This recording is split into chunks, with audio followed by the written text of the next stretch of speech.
Et mes petits chats, je tiens juste à vous montrer que regardez, au niveau de la qualité des produits, c'est vraiment top parce que du coup c'est hyper riche et donc on voit qu'il n'y a vraiment pas de silicone. Vous voyez, parce que les produits à base de silicone, en fait, ils sont remplis d'eau, tandis que là,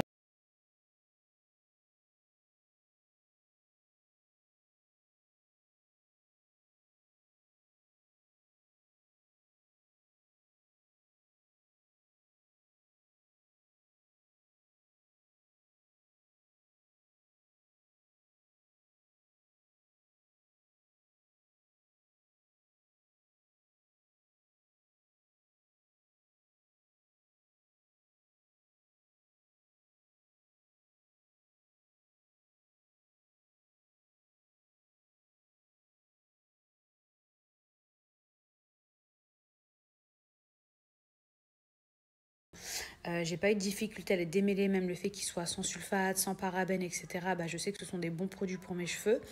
Les filles, également, si vous vous trouvez à Dubaï, sachez que vous pouvez directement contacter la marque. En fait, ils ont du stock parce qu'ils ont pas mal de produits aussi à Dubaï. En tout cas, même au niveau de la brillance, au niveau de la douceur, franchement, je valide. Alors, celui que j'ai utilisé, c'est celui à base d'huile de macadamia. Ils sont trop bons. C'est à la kératine, ça a été un de mes préférés, mais sachez qu'ils ont plein de gammes sur le site internet. Qu'est-ce que tu veux? J'ai mon mari, franchement, il vient de me faire un truc. Si je le dis aux gens, ouais, tu parles plus là. Ouais, tu parles plus. Bref, mes petits chats, je vous disais, celui que j'ai choisi, c'est celui à la kératine. Mais ils ont plein d'autres produits. Donc, n'hésitez pas à aller faire un tour sur le site. Et aujourd'hui, grâce à mon code promo, vous avez moins 15%. Les filles, je meurs de chaud. Je sais pas si c'est parce que j'ai séché mes cheveux et tout, mais là, actuellement, à Dubaï, ça s'est vraiment réchauffé. Donc, il fait genre 30 degrés ou 29 degrés dehors. Et la nuit, il fait genre 25-26. Et en fait, avec mon mari, on a décidé de ne pas mettre la clim. Tout simplement pour Mani. Voilà, parce que la clim pour les enfants, c'est pas tip top. J'entends plein d'enfants qui tombent malades et tout. Et franchement, un nourrisson malade, je vais m'en passer. En tout cas, je vais tout faire pour éviter. Qu'est-ce que j'allais vous dire?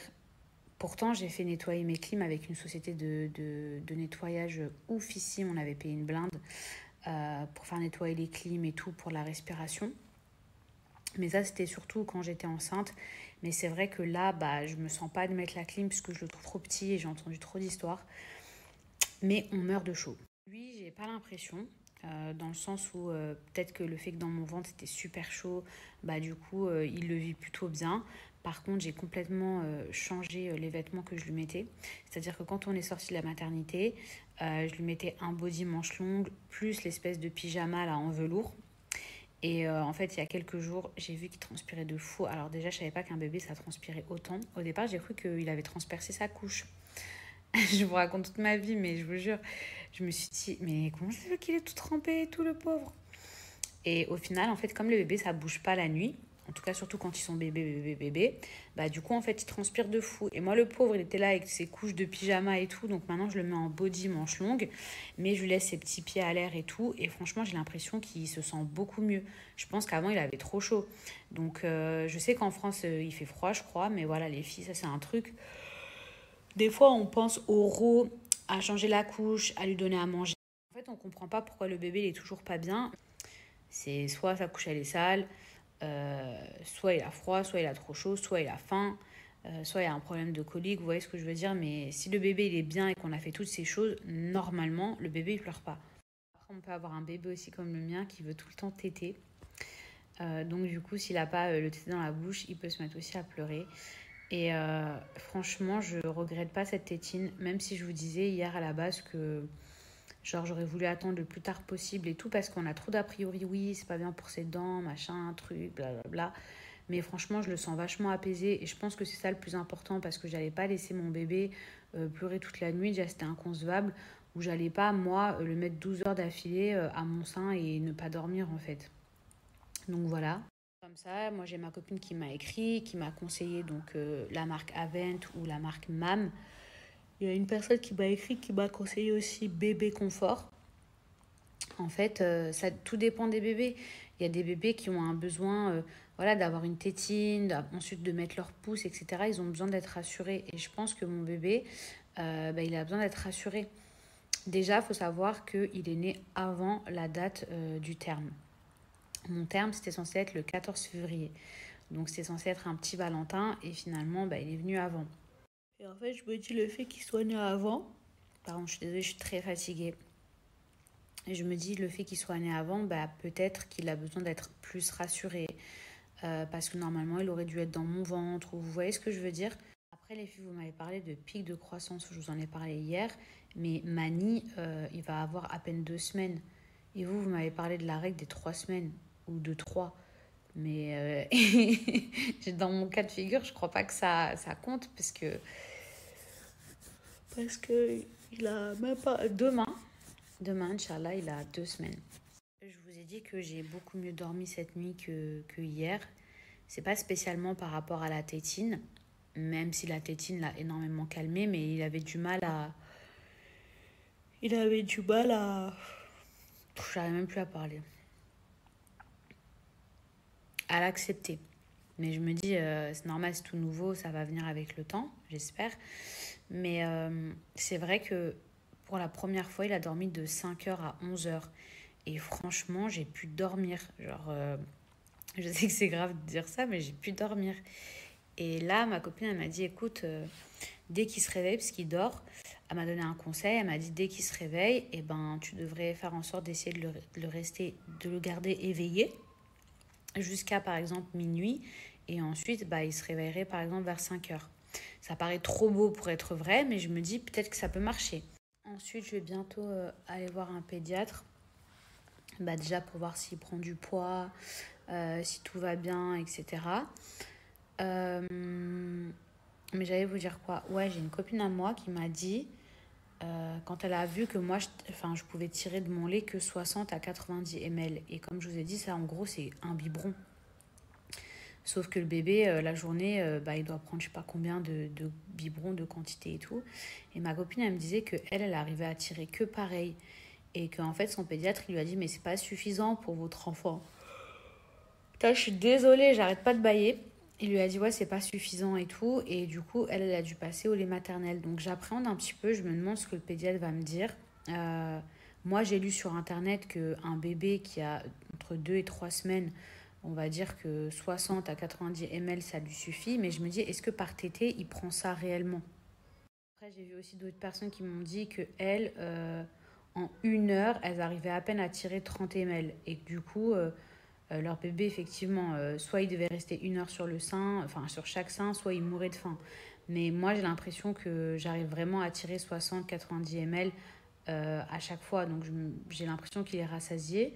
Je crois pas qu'il meurt de faim, mais je suis pas experte. Vous voyez ce que je veux dire? Ça se trouve, peut-être que le pédiatre il va me dire la même chose que ma copine en mode ouais, c'est pas suffisant ou je sais pas. Après, c'est vrai que j'aimerais bien tirer 120 ml, mais en même temps, ben, ça fait que 13 jours. Donc peut-être que j'ai pas encore assez de lait. Mais c'est vrai que si j'arrivais à tirer, je sais pas moi, 120 ml 2 fois par jour, bah, ce serait trop bien, genre, ce serait trop, trop, trop bien 2 fois par jour. Je me dis, bah c'est bon, hop, je mets ça de côté. Et au moins, bah, quand je le laisse avec son papa, il peut lui donner le biberon. Ou quand j'ai un truc à faire, bah, c'est bon. Parce que là, bah, en fait, je peux pas sortir. Une fois, j'ai laissé 90... Je crois qu'il se réveille. Une fois, j'ai laissé 90 ml à la maison. Et, je lui avais donné une tétée. Et j'avais laissé 90 ml dans le frigo. Je me suis dit, au cas où j'anticipe, je suis partie 1 heure et demie. Et je me suis dit, bon, je laisse ça dans le frigo. Au moins, voilà, s'il se réveille, c'est quand il y avait ma mère. Au moins, s'il se réveille et tout, ma mère a pu lui donner. Bah, figurez-vous que 30 minutes après lui avoir donné la tétée, il n'arrêtait pas de pleurer. Ma mère, elle lui a donné le biberon. Alors, c'est censé être un biberon, genre pour 2 heures, dans 2 heures. Elle lui a donné le biberon. Et après, et ben même pas 1 heure après, il repleurait. Et ben il n'y avait plus de biberon, il n'y avait plus rien, il n'y avait plus de lait. Et moi, je n'étais pas à la maison, c'était une catastrophe, vous imaginez? Ça fait que j'ai dû couper court et genre j'ai dû rentrer direct. C'est pas possible, c'est pas...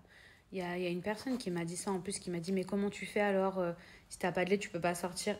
Ben ouais, je peux pas laisser mon fils s'il n'y a pas de lait. Bah oui, clairement. Donc voilà mes amants. Mais je bois beaucoup d'eau, je mange des amandes, des dattes, des lentilles, des trucs. D'ailleurs, je vais aller manger puisqu'il est 20h et quelques. Ensuite, je vais lui faire son bain. Euh, je vais essayer de le garder éveillé, mais le problème, c'est que mon petit Mani, euh, je vois pas comment je peux le garder éveillé. Vous voyez, genre, si je le mets dans son parc, ou même si je le prends au bras, ben, il va s'endormir. Sauf si je le mets dans le salon avec les enfants. J'ai l'impression que toutes mes journées, elles se ressemblent, je vous jure. Non, mais je vous jure. Mes nuits, c'est compliqué. Mais genre, je suis à la maison, enfermée. Quand je prends la douche, je me dis, yes, je prends ma douche. Je rêve ou je crois? Hein? What? Oh my god. Mais j'ai une poussée de lait. Putain, mais c'est du lait gâché, j'ai la rage. Attends, elle se réveille, c'est parfait, je vais lui donner à manger tout de suite. On va pas te faire de gaspillage. Comment on dit en français une montée de lait? Bon, ben, c'est super. Je vous dis quoi, une tirée de lait? Qu'est-ce que je sais même plus qu'est-ce que je dis. Allez, vas-y, bye. Alors les filles, avant que mon fils se réveille, je voulais vous parler de la marque Blinks qui clairement m'a sauvé la vie et continue de me sauver la vie. Alors la dernière fois, j'ai partagé un post où je vous disais, l'année dernière, j'étais au ski. Et j'ai partagé que j'étais aussi dans un jacuzzi l'année dernière. Et il y a des gens qui n'ont pas compris, qui ont commenté et qui ont dit « Ah, mais c'est sale, quand tu sors de l'hôpital et tout, t'as tes règles, tu prends un bain, je sais pas quoi. » Alors déjà, apprenez à lire, s'il vous plaît, j'ai écrit l'année dernière. Croyez-moi que si là j'étais au ski ou si j'étais dans un jacuzzi, j'aurais mis d'autres stories, vous voyez. Mais bon, bref, tout ça pour vous dire qu'effectivement, quand on vient d'accoucher, ensuite on a, je vous épargne les détails, mais on a ces règles abondamment pendant très longtemps. Ça peut durer une semaine, ça peut durer un mois. Pas forcément abondamment, mais bon, quoi qu'il arrive, il faut toujours se protéger. Donc, c'est là où j'en viens avec les culottes Blinks. Ce sont des culottes menstruelles. Donc, ce sont des culottes menstruelles qu'on met pendant les règles ou après l'accouchement, etc. Et qui sont très, très, très, très, très pratiques. Et il existe plusieurs modèles. Donc, soit vous avez des modèles en forme de short, soit vous avez des culottes, soit vous avez des tangas. Alors, c'est vrai que moi, en sortant de l'hôpital, je mettais plutôt des shorts, voire des culottes. Et là, actuellement, j'ai opté pour le mode tanga parce que le flux, c'est plus du tout le même. Et c'est vrai que le tanga, c'est super pratique parce que je crois que c'est la seule marque qui propose des culottes menstruelles sous forme de tanga. Donc ça, c'est vraiment top. Je trouve que c'est une marque qui est hyper avant-gardiste parce que ils ont même évolué dans le temps. Il y a plusieurs couleurs, plusieurs modèles comme je vous ai dit, il y a plusieurs tailles, donc c'est vraiment super intéressant. Non seulement vous allez faire beaucoup d'économies parce que ce sont des culottes que vous pouvez garder jusqu'à 5 ans, c'est des culottes qui sont lavables et c'est pas sale. Voilà, parce qu'il y a 3 couches, ça absorbe et il n'y a pas de mauvaise odeur ou de choses comme ça. Et par exemple, au lieu d'avoir, je sais pas moi, une serviette hygiénique dans votre sac ou un tampon, et en fait, vous aurez une deuxième culotte que vous avez juste à changer. Si par exemple, vous vous sentez pas forcément à l'aise, alors que ça peut aller de 6 à 12 heures. Vous pouvez les garder de 6 à 12 heures, ça dépend de votre flux. Et c'est super donc écologique, c'est mieux pour votre corps et c'est super économique. Alors les filles, on va faire un test ensemble, comme ça je vais vous prouver leur efficacité. Vous voyez ici, hop, il y a un mouchoir en dessous. Ok, on va imaginer que vous avez donc vos règles ou des fuites ou peu importe. Déjà, regardez le temps que ça met à absorber. Ok. Hop, je vais appuyer. Puisqu'on va dire qu'on va bouger dans la journée, etc. Et ça, c'est vraiment liquide, hein, c'est de l'eau. Hein. Et regardez, rien du tout. J'ai pas du tout honte de vous partager ce type de partenariat. Je suis même très fière parce que je me dis que ça, c'est vraiment un truc qui va être pratique pour vous, qui va vous aider. Et même, c'est beaucoup mieux pour la santé parce qu'on ne sait pas ce qu'on met dans les tampons, dans les serviettes hygiéniques. On entend des histoires un petit peu flippantes. Donc voilà mes petits chats. Et en plus, j'ai un super code promo. Évidemment, j'ai moins 50% sur tout le site. Mais vraiment, au-delà du fait que ce soit un partenariat avec eux, je trouve que c'est vraiment une marque qui est top. Et si j'avais pas eu de partenariat, c'est un produit que j'aurais quand même utilisé. Non mais